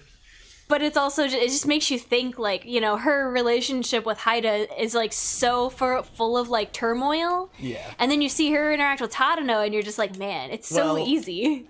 You know, from a fail voice perspective, Yeah. how do you think I felt when I was Haida and you had someone like Marcus to be your best friend, and when I see those interactions between the two of you and I go, I'm not even close to there. They have way more of a friendship and a chemistry, you know. Sometimes that's not always the most logical path. Like that's how I felt as Haida, is seeing you interact with other people and going like, I'm not a good guy like he is, you know. I'm a bad guy. I don't deserve this. Like I relate so fucking well to Haida. It's absolutely insane. I think he is a little bit more extreme. Yes. But I was pretty fucking extreme too. But also, you've always had such a, like, rigid sense of morality, of not being able to, like, break the rules, that I couldn't really see you going that way. But I wasn't tempted the same way Haida I guess was. not, yeah. But I think it's mostly where we differ is Haida's, like, the sheer depth of his hesitation to, like, get in the relationship with Retsuko. It goes a little further than what I think would be, like, realistically possible. Yeah. But it makes sense for his character and everything, and it was still incredibly relatable, and emotions that I've experienced. God, if you guys haven't seen fucking season 4 of Retsuko, you're fucking absolutely lost, and you should be watching it because it is fantastic and a masterpiece. It's so good. Every season, I'm just like, it's just as good as it ever was. It's amazing. Yeah. It just gets better and better. It's so funny. And this season was great crazy. because it really focuses in on other characters besides Retsuko and kind of lets her take a break from character development a little bit. Right, because she grew so much in season 3. There's so much for her to do. That now we're letting her kind of have room to breathe in her new role, while the characters around her are the ones that are changing. And they have to let Retsuko and Haida's relationship, like, happen in a way that makes sense character growth wise, where Haida can't just, like, get his way without changing, you know. And I'm glad they go that way, because they get to that point where it's like he could have had Retsuko, you know, the way he is now, but he hasn't really earned it yet. He's made empty promises. Yeah. And that could get you pretty far, but, like, he has to live up to, like, the idea of, like, he needs to become who he's supposed to be, you know? Yeah. Like, he's the best version of himself. He's deeply insecure, and he internalizes those insecurities and then projects them onto Retsuko, thinking that's what she wants of me. Yeah. When it's not at all what she wants. It's his own insecurities speaking,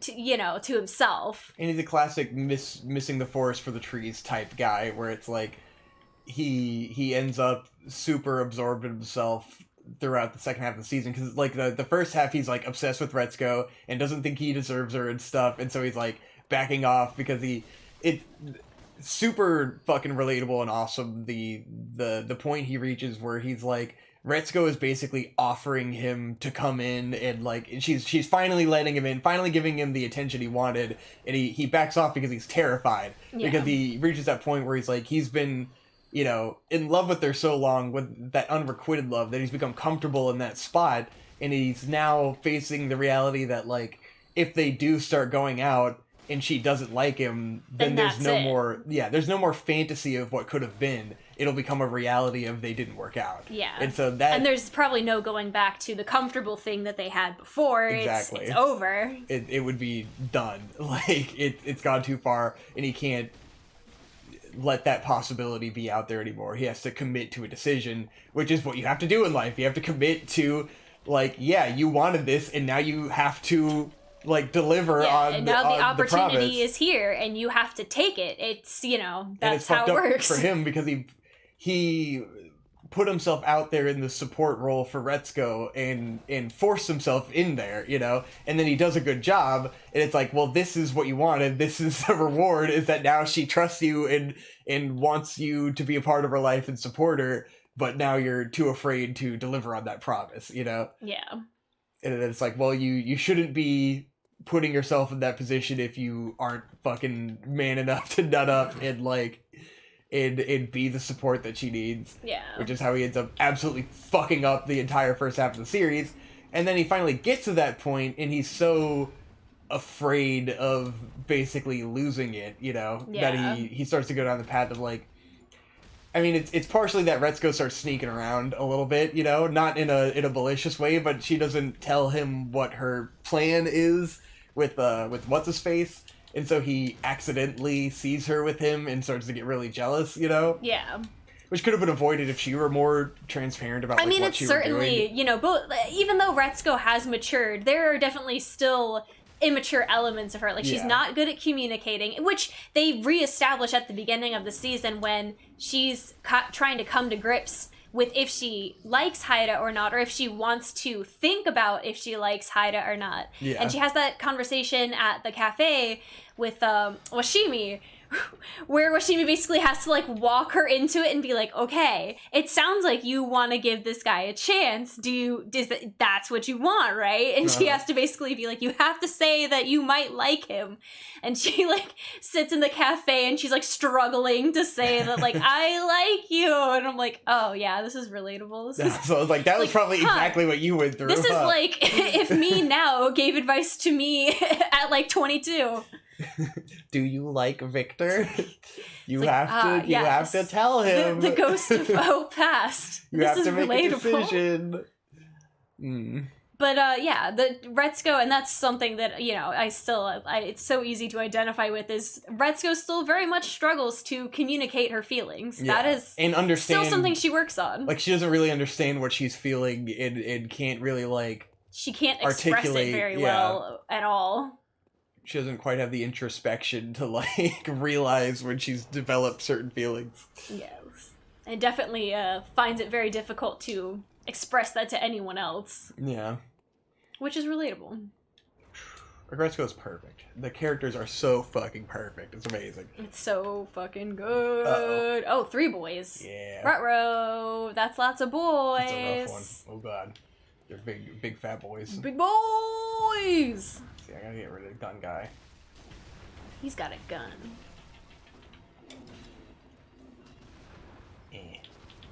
Man.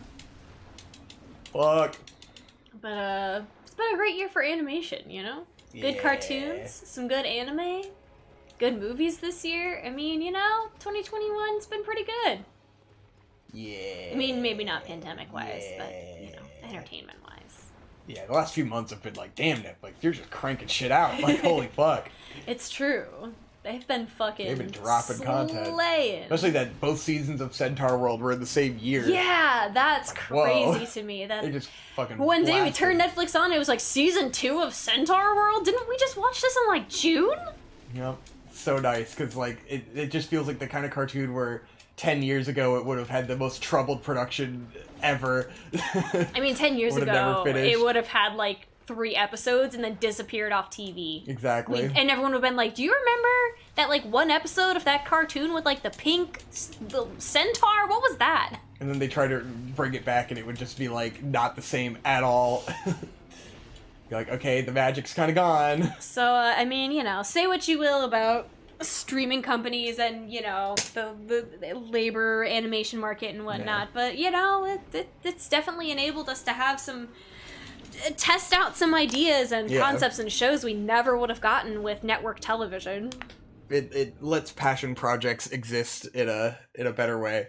Yeah, or even fucking goddammit, what was the other cartoon about the conspiracy theories? Oh, Inside Job. Inside Job, yeah. Yeah. Even something like Inside There's Job. a lot of cartoons, man. I mean, that would have done well on TV, I think, on Adult Swim or something.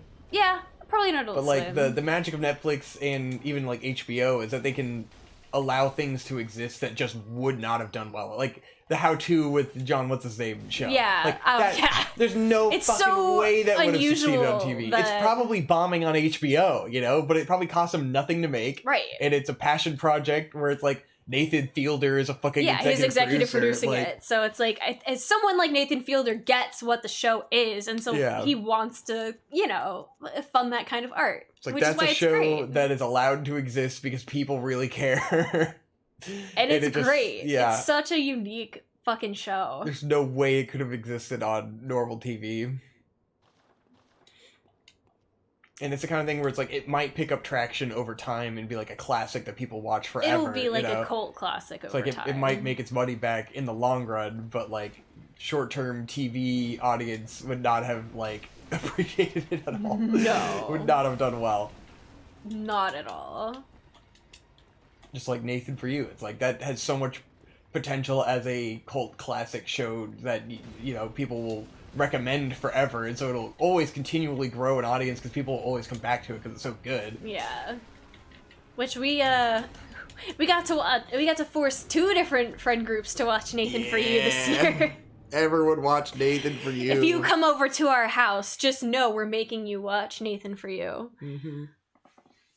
You don't have a choice. Yeah, getting that chilly breeze on me. Chilly breeze. Damn, Agretzko's so good. Breeze that's kind of cold.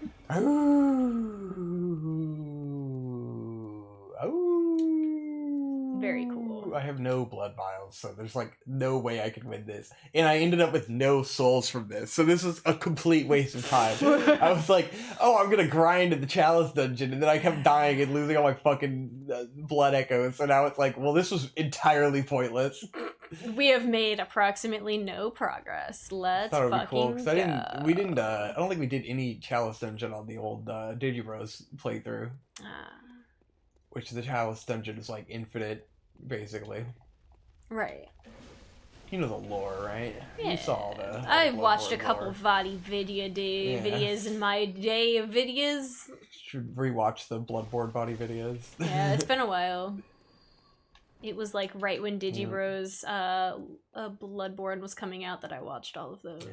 So, a couple years. It's been a while.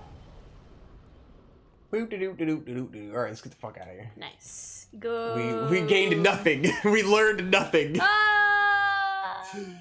Nothing has been accomplished here. We beat one sword arm boss guy, and then I ate shit. Gotta get stronger and go back in there so you can just absolutely cream everything. Very nice. Man, Been watching a lot of Twitch lately too, you know? yeah. Kind of been treating it like my new YouTube. Yeah, YouTube's getting old. Trying to It's find just nothing good. some nice creators that I can watch, you know, at work in between patients. And just, you know, just pass the time. It's nice. It's nice to just kind Talk of have about something said on. creators, bro. Who's your favorite boys, bro? I really like Kit Boga, who calls scammers and tries to waste their time so that they can't be ripping off poor old people and stealing their money. Yeah. He's a really nice guy. He's just like this dadly dude. He wears these sunglasses and he's got all sorts of fucking cool theatrical elements to the way he scams the scammers. Who scams the scammers? The way he scams, the way he interacts with the scammers is always great. He's got like voice changers and costumes, and he's got like this AI that he created to call scammers without him actually having to talk to them. Because he had injured his voice for a little while and he couldn't talk very much, so he had to try to find a way to keep using the channel without further wrecking his voice. So he built a fucking AI to call the scammers. But he's a really nice guy, really cool, really funny. He's really good with off-the-cuff stuff. He gets the scammers to do all sorts of fucking funny shit, too. Like, he baited this one guy into... he was pretending to be an old woman, and he baited this scammer into like confessing his love for her. While simultaneously still trying to Talk about the scam one her. where he got the guy to come back the next day. Oh, That was good. There That was was one really where good. he pretended to be a businessman who this guy was trying to scam, and he was like, okay, well, I can go to the bank and get you the money tomorrow, but I have these business calls that I have to take. So if you will take my business calls, I will go to the bank and get you the money. And the scammer was just like, yeah, all right, I'll take your business calls. So we got this guy to go on like 2 or 3 separate business calls where Kid, of course, is playing all of these other people. He played, like, this girl who was trying to sell some sort of, like, music algorithm app. He played this grandma who was trying to sell, like, daffodil growing juice. And he took, like, all these fucking investor calls, and in between the investor calls, he would call the businessman back. And, like, the businessman would be like, yeah, no, I'm still at the bank, but, how did the call go? And the scammer would, like, relay all the details of the, like, investment strategy to him so he could figure out if he wanted to invest in the daffodil growing juice company. But he does just stuff like that. It's super wholesome. Brilliant. It's super good. He's very talented. He's got all sorts of, like, really cool tech behind it. And he's, doing a good thing, you know? Making the world a little more safe, which is Someone's gotta cool. fuck with the assholes. Yeah, exactly. And a lot of these guys are fucking dicks, dude. Like, these guys suck. It's like when they reach a certain threshold, these people just become assholes, and they start like, yelling at you, and like they're so mean. It's like, you're scamming me, but you're gonna sit here and scream at me? Like, what the fuck? He's trying to desperately pressure you into fucking doing this shit. Ma'am, are you listening to me? Are you listening to me? If you don't listen to me, you're gonna lose all your money. It's like, oh my fucking He'll god, absolutely dude. make threats. God, you guys suck so much. And if they find out that they're streamers, or sometimes they do. Oh yeah. They'll be like, do you know someone named Kid Boga? They never say it right. They never say Kit Boga. They always say Kid Boga. They're like, do you know Kid Boga? He's trying to scam you. He's on your computer right now. And it's like, oh my fucking god, dude.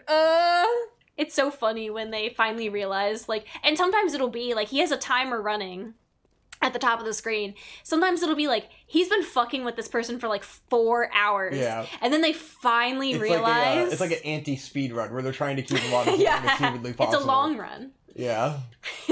Where these people will finally realize that they're being fucked with, and then they're like, do you know who Kid Boga is?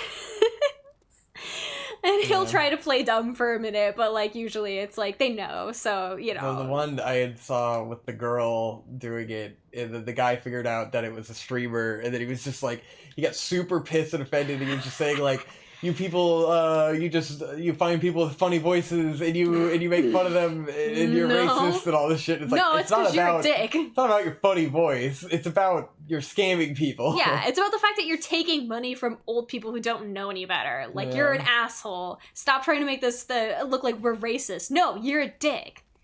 Renoa Poison is the other call scammer that I like to watch. She's pretty cool too. She also, her setup is interesting in the way that like she can somehow like see what's going on the back end, like on the scammers. Because they do like screen control of your computer and stuff. And it seems like she has the ability to watch like what multiple scammers are doing on other people's computers. I don't know how she has this set up, but like it's really impressive. It's probably because they use screen share software to look at what your they use like seeing. they use like AnyDesk and Team those whatever. can probably like when they get into yours, you can probably get into theirs. You know, because it's created that link. As long as you have the code, I think you can get in. But it's fucking crazy how in depth it can go, how deep the fucking rabbit hole of scamming the scammers can lead you. It's pretty neat. And Scam the scammers. I've been watching a lot of Bakba Soup, who is a speedrunner who usually does a lot of like horror, like Resident Evil and stuff like that. Though he was playing the new Five Nights at Freddy's game, and he was speedrunning that for a while, which is pretty fun to watch because that game is glitchy as fuck. Yeah, I'm sorry, I don't want to play the new Five Nights at Freddy's game. No, it's okay. It It's looked broken as awful. fuck. It's absolutely super broken. I would not want to torture Yeah. you. It's like, this is almost conceptually neat, but also, like, I would probably want to die if I And yeah, played this. you would not enjoy playing it at all. But it's okay, because I can watch other people play it. And that's fun too. Oh, I died from fall damage. Oopsie. Took a big fall. Too big fall. Yeah. But yeah, I kind of had to go on the hunt for other people to watch because Hassan got banned for a week. Though I'll admit, it was nice to kind of have a week off of politics. Yeah, I mean, it's been getting old. Yeah. There's just not enough going on that's interesting. I mean, yeah, obviously in the heyday of the election year, there was a lot of shit. It's like, especially for big streamers and stuff, it's like they're constantly going to have new people coming in that don't understand, and so you have to reiterate the same shit over and over and over for eternity. And like, that's the job, you know? Yeah. Like, that's all of it, because like the whole point of media and awareness is to reach more and more people. So like, you're always gonna have to keep explaining shit over and over again, and you can never act like everyone already knows the position, because they don't, you know? Yeah. There's always someone new. Which just leads to, if you're someone who watches the shit religiously, you just hear the same thing over and over, and you start to get burned out. Sometimes it's okay, because then you become like really concrete in like the way you understand things. Well, of course, because the more you hear something repeated, the more it sticks in your brain. But other times it's just like, oh my god, I need something fucking fresh, man. Yeah. Some days it's just like I don't have the mental energy to deal with it. Yeah. And it's one thing when it's like, all right, we're ripping on some hilarious conservative shit, and that's always fun, but like sometimes it's just like, oh my god, it's the same shit. It's always the same shit, and it will be forever, because nothing will ever change. Yeah. And like, I already knew that, you know, I've known that since I was a kid, ever since Obama. Obabe. Ever since Obabe, but it never stops being soul draining. Yeah, unfortunately. Obabe. Obabe. And of course, you know, there's Code Miko, who is still doing lots of just, streams. You know, her stuff is so dependent on having good guests, and so Yeah. it's like, if you don't care about who she's The talking guest, to, it's kind of a moot point. like Code Miko with Moist Critical is gonna be, you know, peak Code Miko content, because like Yeah. the guest is really good, but if the guest isn't good, then it's like Then- then her on her own, it's like I don't really care. Yeah. Yeah. I'm glad she exists, but No, yeah, very. I mean, it's super cool, obviously. Oh, hey, alarm. What's up? How you doing? That was my eye drop alarm. boo. 'Cause you know how it is when you Yeah. have eye drops to. Eye drops. Do your eye drops. You gotta go do them. At some point, yeah. Go do them. At some point, that's Go do fine. 'em now. It's alright. I'm gonna do it. Forever. I'm gonna do it. And then we had the Christmas cast. Yeah, last that was week, pretty fun. Which, Mega 64 yeah, for Christmas those of cast. you who may not know, Mega 64 are some internet funny boys. I've been watching them for quite a while, since I was in middle school. And every year for Christmas, they do the Christmas cast. And it started out as just them sitting down and eating some of the most disgusting things on the planet until they barfed. And me, you know, in high school, I thought that was fucking hilarious. Like, that was a highlight of my year, was watching the podcast where everyone ate gross food and barfed, because that's the kind of person I am. Yeah, and it's still hilarious. And they've kind of gamified it since then. Obviously, they got banned on Twitch for showing vomit one year, so they can't really indulge in the vomit the way that they used to. Man, they used to go super gross out with the vomit, like get in the trash can while people my were vomiting, Jesus. film the vomit. Like, it was hard. It was fucking. I would They not be able to showed you watch some it. shit, and I was like, hell yeah, because again, that's me. But now it's kind of become more of like a competition. Like, it's a little game show where everyone competes to get the Christmas cast trophy every year, and it's almost like professional wrestling now, to where you have this established cast of characters, and every year the heel Doc Ryan comes on, and like, He's just the best. He's the best at Christmas Cast. Every fucking year, he wins because this dude can put down food like no one I've ever seen before. It's absolutely insane. No matter what they hand to you, he fucking slams that shit down with a speed I don't think I've seen any other human match. He is a god when it comes to this stuff. And he's so good at playing the villain, at being the heel during Christmas Cast. And everyone always gets riled up about beating Doc Ryan. It's always like the fucking number one thing on the agenda is we gotta beat Doc Ryan. And every year he fucking wins. No one could beat him. Because he is an unstoppable god. But it's just the fun of the struggle, of watching everyone just try so hard to beat Doc Ryan, trying to overcome those odds that just are like absolutely insurmountable. That's the joy of the Christmas Cast, you know? And the icky food, ew, And icky. eating all sorts of gross food like pickled mangoes and fucking Pickled mangoes are fine. Polynesian sauce with, what was the other thing they had to I eat used with to the eat the mayo? mangoes all the time as a kid. I don't think I Pickled could anymore. mangoes?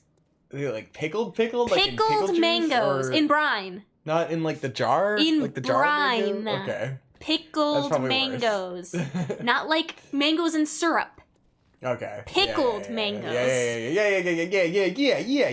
They that is notoriously one of the most disgusting things they say they've ever eaten on the Christmas Cast. And they've had the fucking the eggs with the fetal ducks in a beluga, something like that. I don't remember the name of the food, but y'all know what I'm talking about. Nasty eggs.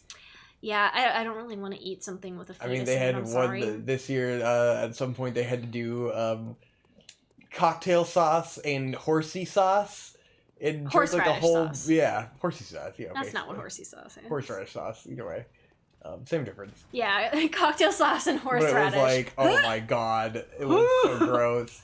I couldn't drink straight horseradish sauce, Dude. dude. Oh, it's so bad, because, like, Oh, fucking... I got sniped. Uh-oh.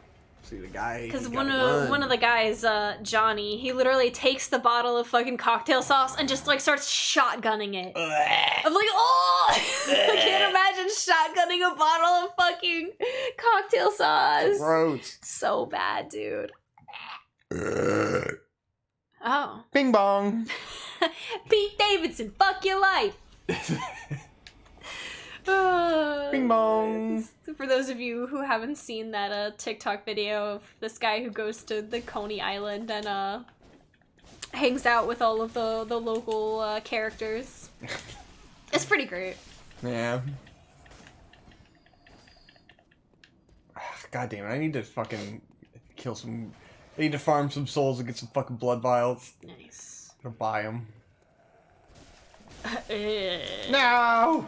There's two boys! They're too spooky and I keep dying. You guys are... I hate their fucking spooky human faces, man. Yeah, their faces are pretty fucked. Because everything else in the game looks like a fucked up monster except for these guys that just look like these ghoulish men. And it's like, I don't like it. A spooky man! It's super spooky.